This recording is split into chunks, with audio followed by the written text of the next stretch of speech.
नमस्कार दोस्तों, आपका बहुत बहुत स्वागत है हमारे YouTube चैनल हिंदी मीडियम पर। दोस्तों आज हम बात करेंगे कर्नाटक युद्ध के बारे में। दोस्तों ऐसे 3 कर्नाटक युद्ध लड़े गए थे जो अंग्रेज तथा फ्रांसीसियों के बीच में लड़े गए थे। इन युद्धों से बात करने से पहले हम कुछ नज़र डाल लेते हैं कि किस तरह से भारत में जो यूरोपीय कंपनियां आती हैं और व्यापार करने के उद्देश्य से। तो अगर इनका क्रम देखें, आने का क्रम देखें, तो सर्वप्रथम आते हैं पुर्तगाली। ठीक है, नंबर 1 पे पुर्तगाली आते हैं। कब आते हैं? 1498 में।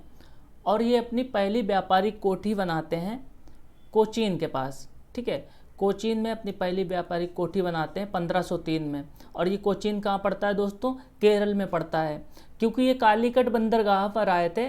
और कालीकट बंदरगाह कहाँ पे? केरल में है। तो पहली व्यापारिक कोठी अपनी ये केरल में बनाते हैं। ठीक है, कोचीन जगह पे। दूसरे नंबर पे आते हैं डच आए थे 1595 में। ठीक है, और ये अपनी पहली व्यापारिक कोठी बनाते हैं मसूलीपट्टनम में। मसूलीपट्टनम कहाँ है दोस्तों? आंध्र प्रदेश में, वर्तमान आंध्र प्रदेश में पड़ता है। ठीक है, और ये बनाते हैं 1605 में। तीसरे नंबर पे आने वाले जो थे भारत में वो थे अंग्रेज, और ये 1600 में आते हैं। और जो पहली व्यापारिक कोठी है वो सूरत में बनाते हैं, लेकिन अस्थायी रूप से ये पहली व्यापारिक कोठी मसूलीपट्टनम में 1611 में बना लेते हैं। अब दोस्तों यहाँ पे प्रश्न उठता है कि पहली व्यापारिक कोठी कौन सी थी? तो दोस्तों सूरत में ये 1608 में व्यापारिक कोठी बनाना शुरू करते हैं जहांगीर की अनुमति से। उस समय मुगल बादशाह जहांगीर हुआ करता था।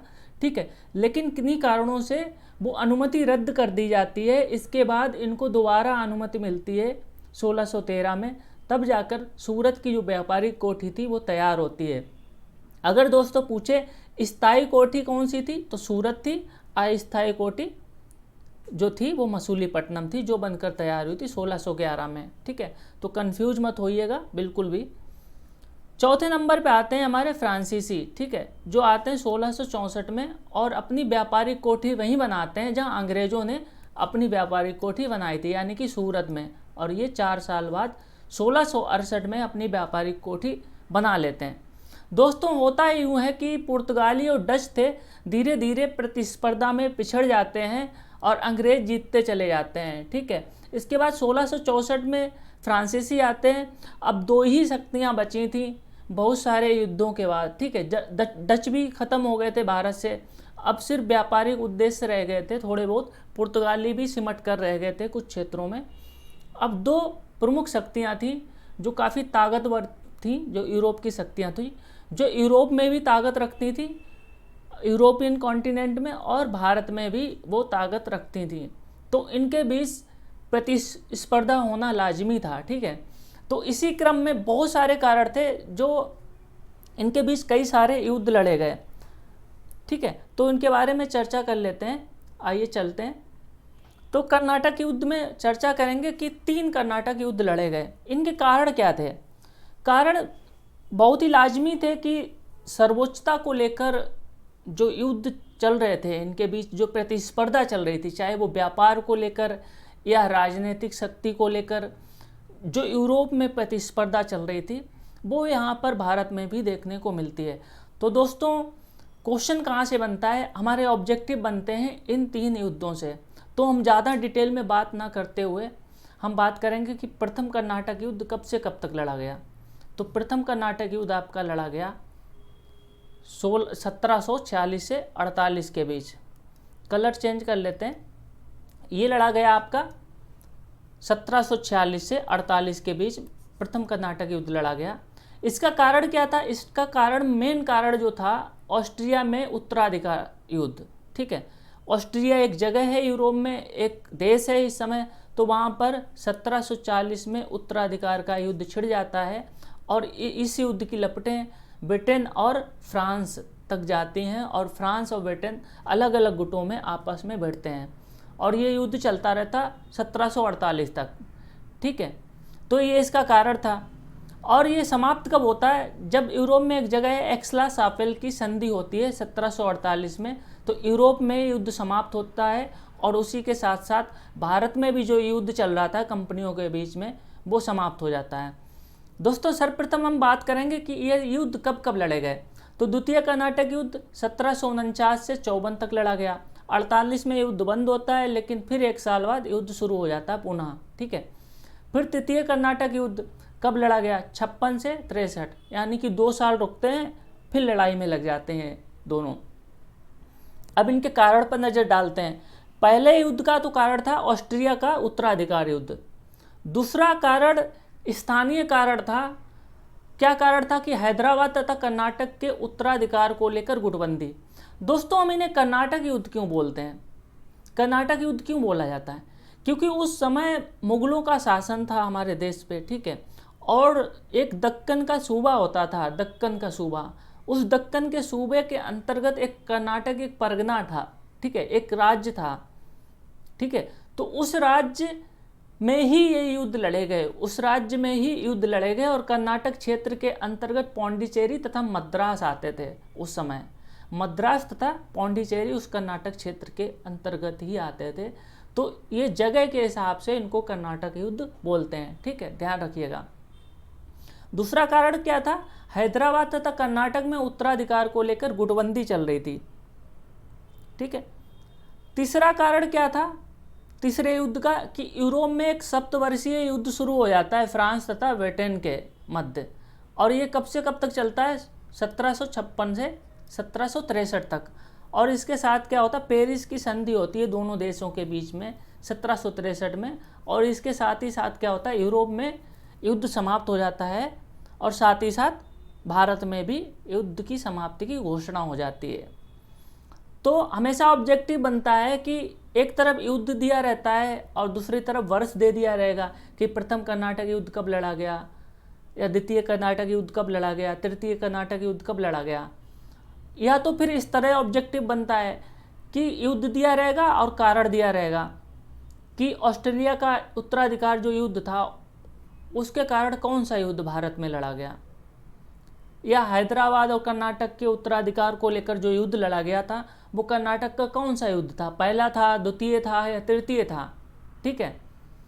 या फिर ऑब्जेक्टिव इस तरह से बनता है कि युद्ध किन संधियों के द्वारा समाप्त हुए, जैसे एक्सला-चैपल की संधि, पौंडीचेरी की संधि या पेरिस की संधि। एक तरफ युद्ध रहेगा और दूसरी तरफ संधि रहेगा। तो ये जो चार्ट है हमारा आज का, इसी से क्वेश्चन आएगा, कुछ डिटेल में पढ़ने की आपको ज़रूरत नहीं है, ठीक है। तो एक तरफ युद्ध है, पहला 46 से 48 2 साल चला, ठीक है, पहला 2 साल चला। तीसरा चला 49 से 54 5 साल चला। और तृतीय युद्ध 7 साल चला, ठीक है, 7 ईयर। तो 2 5 7, ठीक है, ऐसे याद रखिएगा, ठीक है। और इसमें ये सप्तवर्षीय युद्ध चल ही रहा था यूरोप में, इसलिए 7 वर्ष तक ये युद्ध भारत में भी चला। अब दोस्तों कारण क्या थे कि प्रथम कर्नाटक युद्ध, इसमें विशेष जो कारण थे उनको जान लेते हैं। दोस्तों क्या होता है कि डुप्ले उस समय पौंडीचेरी का गवर्नर बनता है। डुप्ले कब बनता है? 1742 में। और डुप्ले बहुत ही महत्वाकांक्षी व्यक्ति था, ठीक है। ये क्या करते हैं, जब यूरोप में युद्ध चल रहा होता है उसी समय क्या करता है डुप्ले, एक लावोर्दाने था जो मॉरिशस में फ्रांसीसी गवर्नर था, उसकी सहायता से क्या करता है, मद्रास पर कब्जा कर लेता है। किस पर? मद्रास पर कब्जा कर लेता है। और मद्रास किसके नियंत्रण में था? अंग्रेजों के नियंत्रण में था, अंग्रेजों के नियंत्रण में था। मद्रास पर कब्जा कर लेता है, ठीक है। इसके बाद क्या होता है, कब्जा करने के बाद क्या होता है, एक युद्ध लड़ा जाता है सेंट थॉम का युद्ध। और ये युद्ध का कोई परिणाम नहीं होता, ये युद्ध लड़ा जाता है 1748 में, सेंट थॉम का युद्ध। विशेष क्या है इसमें, सेंट थॉम का युद्ध याद रखिएगा बिल्कुल। यहाँ से क्वेश्चन पूछेगा कि किस कर्नाटक युद्ध के अंतर्गत सेंट थॉम का युद्ध लड़ा गया। तो 1748 में लड़ा गया प्रथम कर्नाटक युद्ध के अंतर्गत, ठीक है। तो ये कब्जा कर लेता है, ये संधि हो जाती है तब तक, ठीक है। तो क्या होता है कि इसका परिणाम क्या निकलता है, परिणाम ये निकलता है कि मद्रास जो था वो अंग्रेजों को वापस दे दिया जाता है। और साथ ही साथ एक उत्तरी अमेरिका में एक प्रांत था, एक जगह थी लुइसबर्ग, ठीक है। लुइसबर्ग जो था वो फ्रांसीसियों को वापस मिल जाता है। इधर ये फ्रांसीसी मद्रास पर कब्जा कर लेते हैं, उधर लुइसबर्ग पर अंग्रेज कब्जा कर लेते हैं। तो इनका जो समापन होता है, इनकी संधि होती है, तो एक दूसरे के जीते हुए क्षेत्र वापस कर देते हैं। अब द्वितीय कर्नाटक युद्ध क्यों लड़ा गया था दोस्तों? द्वितीय कर्नाटक युद्ध के बहुत ही महत्वपूर्ण कारण है, इसको हम इस चार्ट के माध्यम से समझेंगे, ठीक है। क्यों लड़ा गया था? एक तरफ था हैदराबाद के निजाम के पद के लिए दावेदारी और दूसरा था कर्नाटक के नवाब के पद के लिए दावेदारी। जो कर्नाटक था, कर्नाटक का जो सूबा था, ठीक है, वो क्या हैदराबाद के अंतर्गत ही आता था, ठीक है। हैदराबाद की जो स्थापना हुई थी एक स्वतंत्र रूप से की थी, ठीक है, निजाम ने, ठीक है। उस समय हैदराबाद का निजाम कौन था? आसफ जाह निजामुल मुल्क, सुना होगा आपने, और इसने स्थापना की थी हैदराबाद की, ठीक है।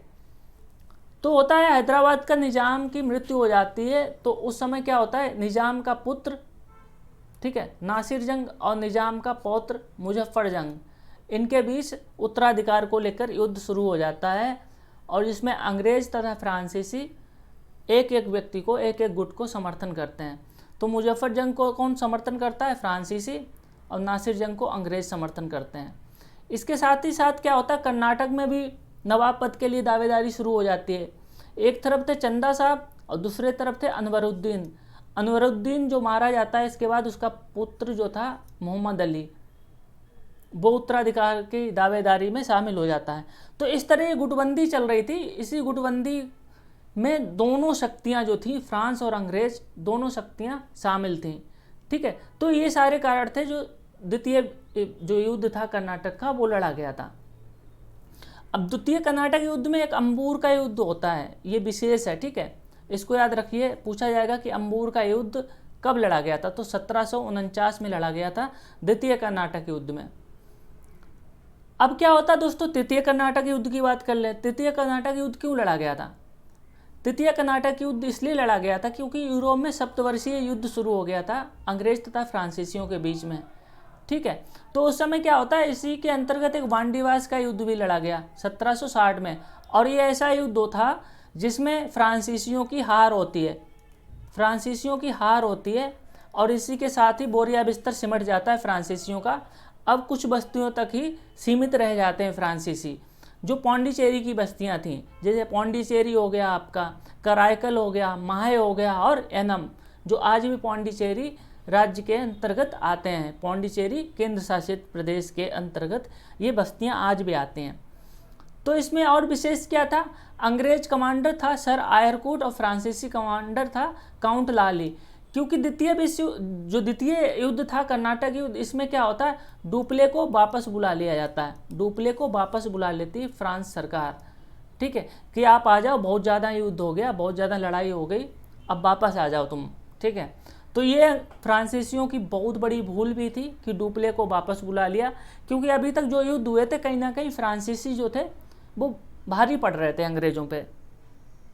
लेकिन तीसरे युद्ध में जैसे डुप्ले को बुलाते हैं, वैसे ही क्या होता है, फ्रांसीसी हार जाते हैं और बोरिया बिस्तर बंध जाता है। अब दोस्तों हम कुछ बात कर लेते हैं, फ्रांसीसियों की जो बस्तियां थीं, अंग्रेज़ों की बस्तियां थीं, वो कहाँ कहाँ थीं। तो देखिए, कुछ तो यहाँ पे थी कलकत्ता में, इसको याद रखने की ज़रूरत नहीं है, अभी हम बात कर रहे हैं कर्नाटक की। तो देखिए, ये कर्नाटक का सूबा था पूरा, ठीक है, ये उस समय मैसूर रियासत थी, और यहाँ पे ये था हैदराबाद, ये हैदराबाद की रियासत हुआ करती थी, ठीक है, हैदराबाद, ठीक है, ये हैदराबाद राज्य था, ये मैसूर था, ये कर्नाटक का। कर्नाटक जो आज का तमिलनाडु है और कर्नाटक है, और कुछ राज्य जो है आंध्र प्रदेश का भी इसके अंतर्गत आता है। तो यहीं पे जगह थी, देखिए मद्रास था, मद्रास, ठीक है, ये किसके अंतर्गत था, ये अंग्रेज़ों के अंतर्गत था। इसके बाद यहीं पे क्या था, आपका पौंडीचेरी थी, ठीक है, पौंडीचेरी किसके अंतर्गत था, फ्रांसीसियों के अंतर्गत था। और यहीं पे वांडीवास, जो वांडीवास का युद्ध लड़ा गया था, कब लड़ा गया था, 1760 में, ध्यान रखिएगा, ठीक है। तो ये सारी चीज़ें थी, इनको मैंने समझा। तो ऑब्जेक्टिव दोस्तों यहीं से बनेगा कि एक तरफ रहेगा आपके युद्ध रहेगा,